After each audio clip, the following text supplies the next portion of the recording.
Hello guys, నాకు కొంచెం introduction అనమాట. నాది ఇది కొత్త ఛానల్. అంటే క్రికెట్లో ఉంటుంది, అంటే క్రికెట్ ఛానలే, తెలుగులో వస్తుంది కదా. అన్ని వీడియోలు తెలుగులోనే వస్తాయి.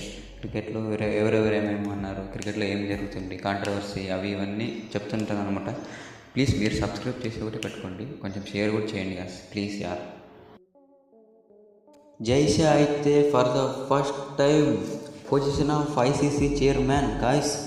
లిటరల్లీ ఇది కదా మన ఇండియాకి కావాల్సింది. అంటే ఇండియాకి ఫేవర్ చేయలేండి, తను ఐసీసీలోనే చూసుకోవాలి. అంటే ఇప్పుడు ఛాంపియన్స్ ట్రోఫీ ఉంది కదా, కొంచెం మన ఇండియాకి ఫేవర్గా ఉంటారంటే అది అవ్వదు కదా. ఎందుకంటే పాలిటిక్స్ అనేవి ఇండియాలో జరుగుతాయి, అక్కడ ఐసీసీలో అయితే జరగనివ్వరు. ఎందుకంటే ఇంకా తను ఐసీసీ చైర్మన్ మాత్రమే.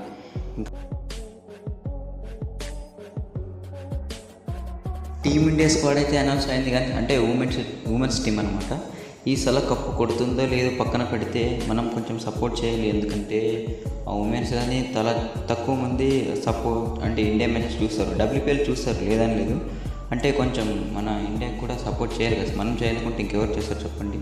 అందుకే ఈ స్క్వాడ్ అయితే ఇలా ఉంది, చూడండి కదా మీరైతే స్క్రీన్ మీద పెడుతున్నాను. ఇలా ఉంటుంది. కొంచెం మన తెలుగు ఆడియన్స్ సపోర్ట్ చేయాలి గాయస్. అంటే ఆర్పిఎల్, డబ్ల్యూపీఎల్ అవి ఇవి చాలా ఎక్కువ ఉంటుంది కదా వాళ్ళకి. మనం కప్పు కొట్టాలంటే మనం సపోర్ట్ చేయాలి గాయస్. మనం బాయ్స్కి ఎలా సపోర్ట్ చేస్తామో మనం గర్ల్స్ కూడా అలానే సపోర్ట్ చేయాలి. ఎందుకంటే మన ఇండియన్స్ కాబట్టి please support guys.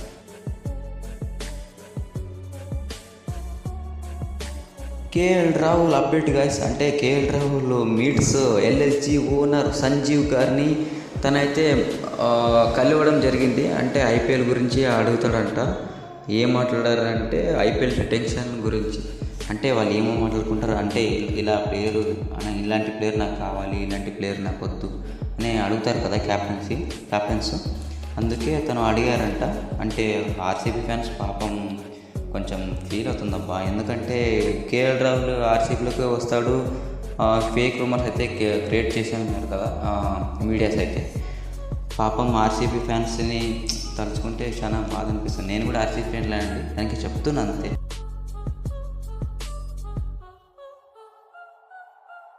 Shakibul Hasan అయితే ఫర్ ద ఫస్ట్ క్రికెటర్ అనుకుంటా కదా నేనైతే. తను అంటే మర్డర్ కేసులో ఇరుక్కున్నాడు. పాపం తను చేశాడో లేదో పక్కన పెడితే తనగిన కన్ఫర్మ్ అయితే ఐసీసీలు ఇచ్చి తనైతే బ్యాన్ చేస్తారు, 100% బ్యాన్ చేస్తారు. ఎందుకంటే ఇలాంటి ప్లేయర్స్ అయితే ఐసీసీ మాత్రం ఎప్పుడు ఎంకరేజ్ చేయదు. చూద్దాం కాదు తను అంటే కంటిన్యూ అవుతాడో లేదో మనకు తెలియదు. తను అందులో అగ్రెసివ్ ప్లేయరు, ఎందుకంటే చాలా యాంగ్రీ మీద ఉంటాడు. చూద్దాం తను ఎలా, అంటే ఇది కన్ఫర్మ్ న్యూసో ఫేక్ న్యూసో మనకైతే తెలీదు. ఆ కేసులు అయితే ఇరుక్కున్నాడు. చూద్దాం తను ఎలా అవుతాడో ఏమవుతుందో.